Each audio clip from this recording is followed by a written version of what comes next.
ማለዳ የመጣ ስታነቃኝ። እንደምናደራችሁ ክቡራትና ክቡራን የምፅዓቱ አዋጅ ነጋሪ አገልግሎት አድማጮቻችን ሰላም ለእናንተ ይሁን። የማለዳ ቁርሳችንን አሁን ጀምረናል። አዘጋጅ እና አቅራቢ ፓስተር አለማየሁ ነሞ።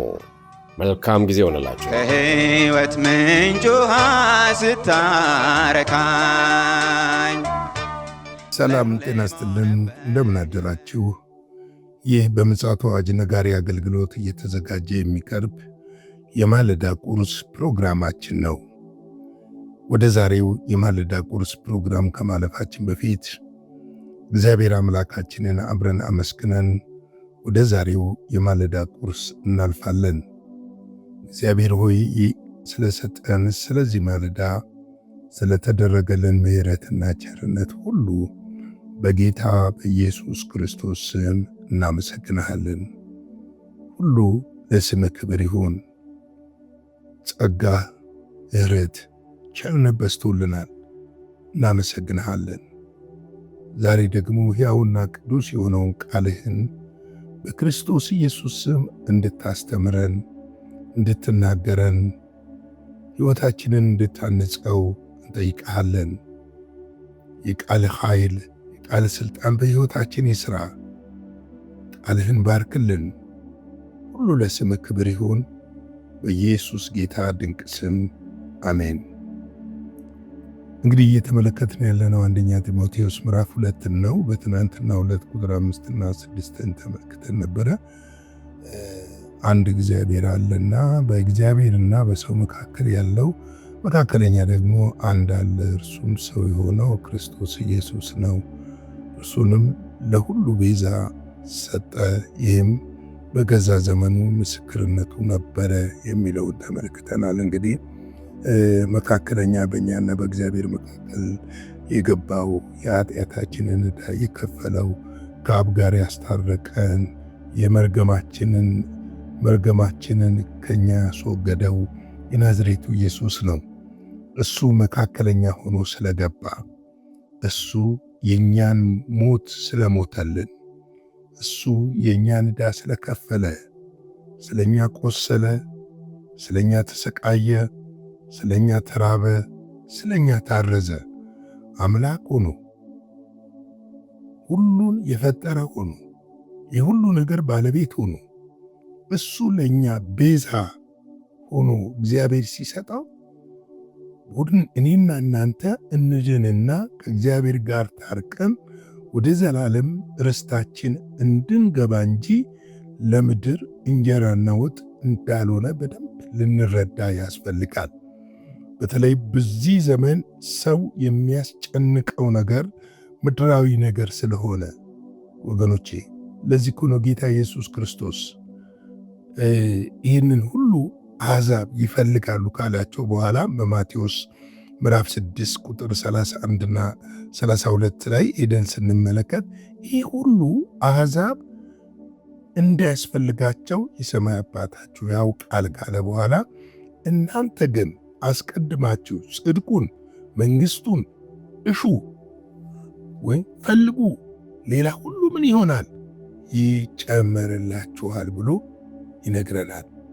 እንግዲህ የሚጨመረውን ሳይሆን ጨማሪውን መፈለግ ያዋጣል ብዬ አስባለሁ። ጨማሪውን ካገኘነው ጭማሬው እየጨመረ ይመጣል። እሱ ችግር የለውም። ስለዚህ ነው እርሱን ቤዛ አድርጎ ይሰጠን። ይህም በገዛ ዘመኑ ምስክርነቱ ነበረ ብሎ የሚነግረንም ይህንኑ ነው። ለእኔና ለእናንተ ማንም መካከለኛ አልሆነም፣ ማንም ቤዛ አልሆነልንም። ቤዛ የሆነልን የናዝሬቱ ኢየሱስ ክርስቶስ የእግዚአብሔር ልጅ እርሱ ብቻ እንደሆነ ልናውቅ ልንረዳ ያስፈልጋል። ቁጥር 7 ላይ እኔ ለዚህ ነገር አዋጅ ነጋሪ ሐዋርያ፣ በእምነትም በእውነትም የአሕዛብ አስተማሪ ለመሆን ተሾምኩ። እውነትን እናገራለሁ አልዋሽም ይላል። ለየትኛው ነገር ነው? ትናንትና ለተመለከትነው ከላይ ላለ ነው። መካከለኛ እንደሆነ ኢየሱስ ክርስቶስ እንደሞተ ከሞተ እንደተነሳ ተመልሶ እንደሚመጣና ደግሞ ለዚህ የእግዚአብሔር ሐሳብና ፍቃድ ራሱን ሰጥቶ እኛን እንዳዳነ ለመናገር ነው። የክርስቶስን ቤዛነት ለዓለም ሁሉ ለማወጅ ነው። እኔ ለዚህ ነገር ምንድነኛል? አዋጅ ነጋሪ ነኝ። አዋጅ ነጋሪ የራሱን አዋጅ አይደለም የሚያውጀው፣ የተሰጠውን አዋጅ ነው። አንድ ጋዜጠኛ የቴሌቪዥን መስኮት ላይ ሆኖ የራሱን ነገር አይደለም የሚያነበው። እኔ እንደዚህ ብዬ አይልም። የተሰጠውን ከመንግስት የተላከለትን አዋጅ ወይም መግለጫ፣ የተለያየ ነገር በሉት፣ ያንን ያነባል። እኔና እናንተ መንግስት አለን። እግዚአብሔር መንግስት ልጆች ነን። እግዚአብሔር መንግስት ወራሾች ነን። የዛን መንግስት አዋጅ ተናጋሪዎች ነን። የምንናገረው አዋጅ ደግሞ የሚያድን ነው፣ የሚታደግ ነው፣ ነፃ የሚያወጣ ነው፣ ቀንበርን የሚሰብር ነው፣ ጨለማን የሚገፍ ነው። የምንናገረው አዋጅ ለሰው ልጆች ሁሉ በተለይ በምድር አሁን የሰው ልጅ ግራ ለተጋባበት ጥያቄ ለሆነበት ነገር ምላሽ የሚሰጥ አዋጅ ነው። እንደ ሰው የሰው አዋጅ አይደለም። ጌታ ኢየሱስ ክርስቶስ የተናገረው ሞትና ትንሣኤን እኔ እስከምመለስ ድረስ እስክመጣ ትናገራላችሁ ነው ያለን። ምስክሮቼ ትሆናላችሁ ነው ያለን። ተመልከቱ፣ የእርሱን ሞትና ትንሣኤ ልንናገር ተጣርተናል። ለዚህ ነው ጳውሎስ ለየትኛው መካከለኛ ለሆነው ቤዛ ለሆነው እኔ ለዚህ ነገር አዋጅ ነጋሪና ሐዋርያ በእምነት በእውነትም የአሕዛብ አስተማሪ ለመሆን ተሾምኩ፣ እውነትን እናገራለሁ፣ አልዋሽም ይላል። እውነትን ታውቃላችሁ አለ ጌታ ኢየሱስ ክርስቶስ የዮሐንስ ወንጌል ምዕራፍ 8 ውስጥ። እውነትም አርነት ያወጣችኋል። 14 ላይ እኔ እውነት፣ ሕይወት፣ መንገድ ነኝ ብሎ ነገረን። ተመልከቱ፣ ያንን እውነት ልናውጅ ያስፈልጋል። ዛሬ ብዙ ክርስቲያኖች በየዋህነት የሚሆን ሳያውቁ የሚሆን አውቀው የሚሆን ባይገባኝም ብዙ ነገር ከዓለም እውነትን ይፈልጋሉ። ከጨለማው ዓለም እውነትን ማግኘት አትችሉም። የጨለማው ዓለም አርተፊሻል ነው። የጨለማው ዓለም የሚሰጣችሁ ውሸት ነው። በማር የተለወሰ ሬት ነው የሚያቀርብላችሁ። ስለዚህ ብዙ ሰዎች እውነትን የሚፈልጉት ከየት ነው? ከጨለማው ዓለም ነው። የጨለማው ዓለም አሁን ላይ ለእናንተ ለእኔ ለሁላችን የሚያቀርበው እውነት የለም። እውነት ቀርቦልናልና ያ የቀረበልን እውነት ደግሞ የናዝሬቱ ኢየሱስ ነው። እሱን ልንናገርና ልናውጅ ያስፈልጋል። ያንን በእምነት ልንናገረው፣ በእምነት ልናውጀው፣ በእምነት ለሰዎች ሁሉ ልንናገር፣ ጀሰሚ ጆሮ ላለ ሁሉ ልንናገርና ይሄንን ልናውጅ በምድር ላይ ተቀምጠናል። ለዚህ ነው ሐዋርያ ጳውሎስ ሐዋርያ በእምነት በእውነትና የአሕዛብ አስተማሪ ለመሆን ተሾምኳል። እውነትን ልናስተምር ተሹመናል። እውነት ደግሞ ክርስቶስ ነው። እውነት ደግሞ ያድናል። እውነት ደግሞ ይፈውሳል። ስለዚህ ይህንን እውነት ለሰው ልጆች ሁሉ ምን ማድረግ አለብን? ማወጅ አለብን። ተመልከቱ፣ ለዚህ ነው አልዋሽም ያለው። ምክንያቱም ኢየሱስን ክርስቶስን ስትናገሩ የሰውን ሕይወት ሲለውጥ ታዩታላችሁ። እውነት ስለሆነ እውነትን መናገር አርነትን ያወጣልና ነው። ስለዚህ ነው ጳውሎስ በሁለተኛ ጢሞቴዎስ 1:10-11 ላይ እንደዚህ ብሎ ይናገራል። አሁን ግን በመድኃኒታችን በኢየሱስ ክርስቶስ መገለጥ ታይቷል። እርሱ ሞትን ሽሯልና እኔን ሰባኪና ሐዋርያ አሕዛብንም አስተማሪ እንድሆን በተሾምኩበት በወንጌል ሕይወትንና አለመጥፋትን ወደ ብርሃን አውጥቶታል ይላል። ስለዚህ አሁን ሕይወት በጨለማ የምትሆነው ባለማመን ምክንያት ብቻ ነው እንጂ ስላልተከፈለላት ወይም ብርሃን ስላልተገለጠ አይደለም። ኢየሱስ ክርስቶስ የዓለም ብርሃን ሆኖ ወደ ምድር መጥቷልና ተገልጧል። የተገለጠ ሕይወት ስለሆነ ነው። ለዚህ ነው ጳውሎስ አሁን ግን መድኃኒታችን ኢየሱስ ክርስቶስ መገለጡ ታይቷል። ተገልጧል። ያ መገለጥ ታይቷል። እሱ ብቻ አይደለም፣ እርሱ ሞትን ሽሮልናል አለ። ሞትን ምን አድርጎልናል? ሽሮልናል።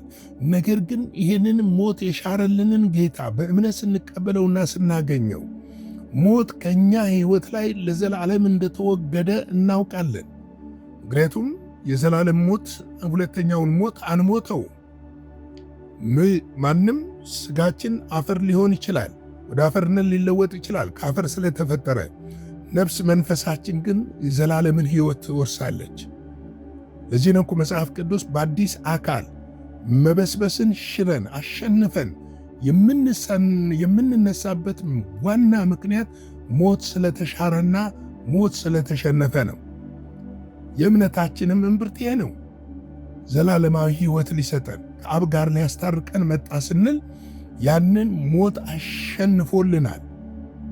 የሞትን ጣራ አጥፍቶ መቃብሩን ፈንቅሎ ሲነሳ እኔና እናንተን ይዞ ነው የተነሳው። እኔና እናንተን ሕያው ሊያደርግ ነው የተነሳው። ስለዚህ ነው ይህንን የእውነት ወንጌል ልንሰብክ፣ ልናስተምር፣ ልንናገር የሚያስፈልግበት ምክንያት ይሄ ነው። ሐዋርያ ጳውሎስ የሚለው ይህንን እናገር ዘንድ ነው የሚለው፣ ይህንን አውራ ዘንድ ነው የሚለው። ስለዚህ ይህንን ዛሬም እኔና እናንተ በእምነት እናውጀዋለን። ክብር ለኢየሱስ ይሁን። ሐዋርያ ሥራ ምዕራፍ 9 ቁጥር 15 ላይ ጌታም ይህ በአሕዛብና በነገሥታት በእስራኤል ልጆች ፊት ስሜን ይሸከም ዘንድ ለእኔ የተመረጠ ዕቃ ነውና ሂድ አለው። ለእኔ የተመረጠ ምንድን ነው? ዕቃ ነው።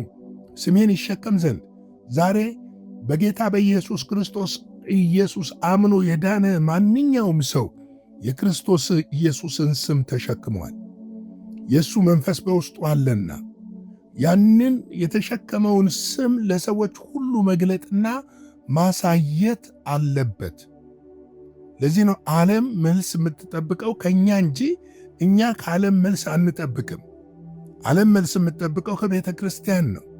በዚህ በመጨረሻ ዘመን ነገሮች ሁሉ እያለቁ በመምጡበት ዘመን፣ የኢየሱስ ክርስቶስ ምጽአት በደጅ በሆነበት ዘመን፣ ዓለም እየተተራመሰ ባለበት ዘመን መልስ ቤተ ክርስቲያን ከቤተ ክርስቲያን እንጂ የሚጠበቀው ከዓለም አይጠበቅም። ምክንያቱም ዓለም ግራ ገብቷታልና ነው። ስለዚህ ነው እኔና እናንተ ለዚህ ክብር ተመርጠናል። የእሱን ምን እናርግ? አዋጅ ነጋሪ እንሆን ዘንድ። እንግዲህ ለዛሬ ማለዳ ያለኝን በዚሁ እገታና ነገ በሌላ በቀጣዩ ክፍል እንገናኛለን። ላይክ፣ ሼር፣ ሰብስክራይብ እያደረጋችሁ ለብዙዎች እንድታጋሩ በጌታ ፍቅር ጠይቃችኋለሁ። አጭር ጸሎት እንጸልይና የዛሬውን የማለዳ ቁርሳችንን እዚህ ላይ እናብቃ። የዘላለም አምላክ እግዚአብሔር ሆይ ስለዚህ ማለዳ ስለ ምሕረትና ቸርነት ስለተደረገልን በጎነት ስለ ሕያውም ቃልህ እናመሰግናለን። ኑ ደግሞ ቃልህ በሕይወታችን ይሠራ ዘንድ በነገር ሁሉ እንድታገዘን እንድትረዳን በጸጋ በጥበብ አንተን በመምሰል ሕይወታችንን እንድታቀና እንድታሳድገው በኢየሱስ ክርስቶስ ስም እጠይቅሃለሁ። ከዚህ ክፉ ዘመንና ክፉ ዓለም በጌታ በኢየሱስ ስም እኔንም ወገኖቼንም እንድጠብቀን በክርስቶስ ኢየሱስ ስም እጠይቅሃለሁ። እግዚአብሔር አምላካችን ሆይ በዚህ ሰዓት በሐዘን ያለች ነፍስ ብትኖር በኢየሱስ ስም ፍጹም መሆነው ማጽናናትን እንድታጽናና በጌታ በኢየሱስ ክርስቶስ ስም እጠይቅሃለሁ። በሕመም ላይ ያለችውን ነፍስ በቁስልህ እንድዳስሳት እንድትፈወስ እለምንሃለሁ። እግዚአብሔር ሆይ ይህን ቀን ስለሰጠን ተመስገን። ከክፉ ሁሉ ጠብቀን፣ በደምህ ሸፍነን፣ በጌታ በኢየሱስ ክርስቶስ ስም አሜን።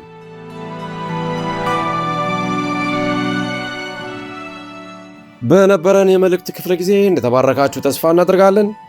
በነገው ማለዳ በሌላ ዝግጅት እንገናኛለን። መልካም ቀን።